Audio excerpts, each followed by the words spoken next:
O Goberno rianxeiro levou a pleno unha proposta para poder acollerse a unha subvención do Instituto para a Diversificación e Aforro da Enerxía, o IDAE, e renovar así parte do seu alumeado público, aínda pendente.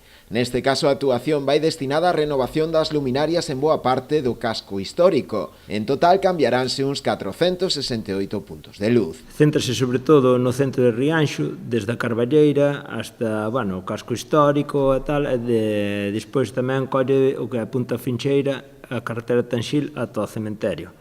Cambiaríase un total de 468 luminarias. Ademais da baixada da pegada de carbono, a actuación proposta suporá un importante aforro económico para as arcas municipais. Cunha reducción de potencia bastante considerable, que pasaríamos de 60,8 kW a 20,22, é un aforro en consumo enerxético tamén bastante importante, de casi 200.000 kWh ao ano.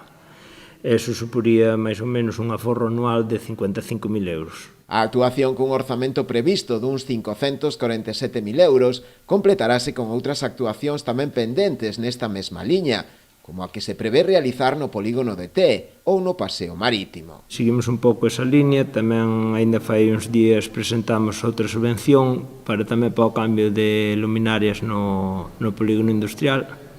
Tamén, aínda que lixa, existe LED, é unha LED de menos potencia e máis eficiencia tamén, que vai reducir bastante o custo da enerxía. O paseo marítimo está pendiente de adxudicar a fase 1, xa está licitado, estamos aí no medio da licitación, así que teñamos os permisos, non creo que tarden moito, tamén xa sacaremos a fase 2 e a fase 3, que cumprirían xa o que é todo o paseo.